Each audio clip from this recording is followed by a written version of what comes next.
7 ways your spirit guides communicate with you. Our spirit guardians are always by our sides, figuratively holding an arm's length away, gently guiding and nudging us in the right route. We need to improve that channel of communication before it becomes obvious that a lot of the guidance most people receive comes from their spirit guides. Remember instances when you felt certain you sensed a warm, friendly presence at a time of sadness, or when a complete stranger appeared out of the blue and gave you help when things looked hopeless. All of these could be messages from spirit guides. Number 1. Through repeating numbers. Numbers are among the first things that individuals notice when they start to detect spiritual connection. They might start to notice that the time is 11:11 every time they check the clock, or that the number 212 appears everywhere. Since numbers may easily manifest in the material world, they are the simplest means by which the universe and our guides can initiate communication with us.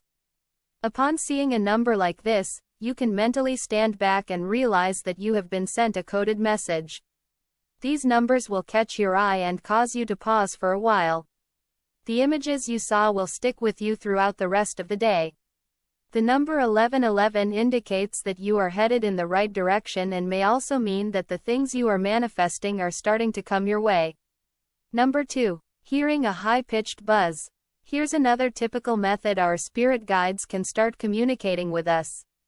This usually happens when we start meditating regularly and our senses become more adept at picking up on subtler messages from our spirit team. Keep in mind that this buzzing sound will feel more like a frequency you are instinctively picking up on than it will like a physical sensation. Before presuming anything is spiritual in origin, it is crucial to rule out any physical causes, such as an ear issue or tinnitus. This buzzing sound frequently comes before a revelation or communication of some kind. Number 3. As a white orb or light.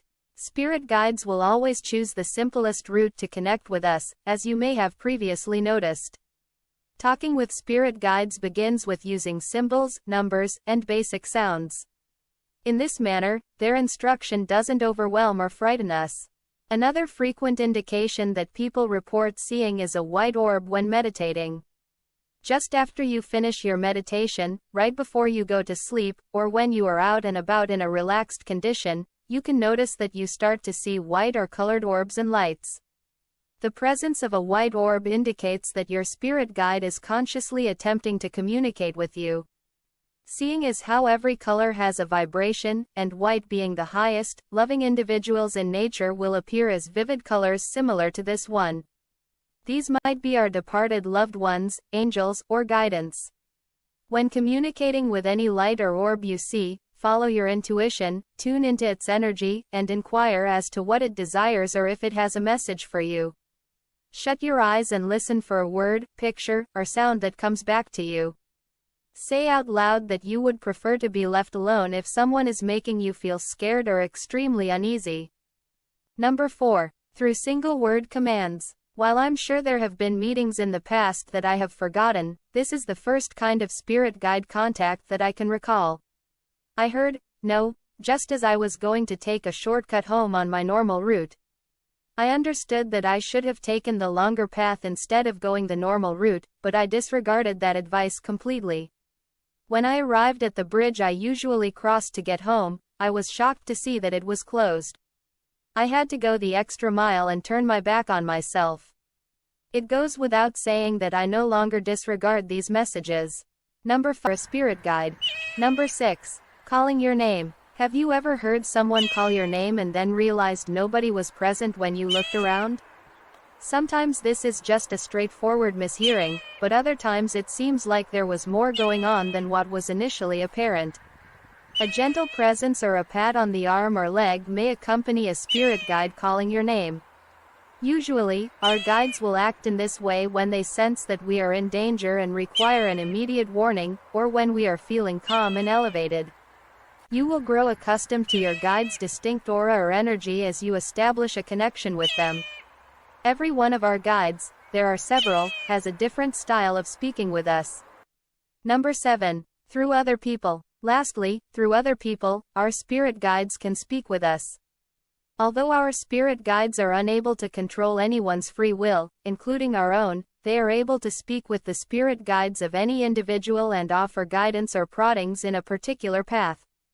Our guides can then direct us toward those who can either provide immediate assistance or impart long-term wisdom. Our spirit guides have the ability to gently tug on the strands that bind us all, leading to synchronistic encounters, enduring partnerships, and unexpected assistance. These are simply the 7 ways that I have personally received communication from my guides. There are many more ways that they can interact with us. While some techniques are more understated, others may have you bursting from your chair.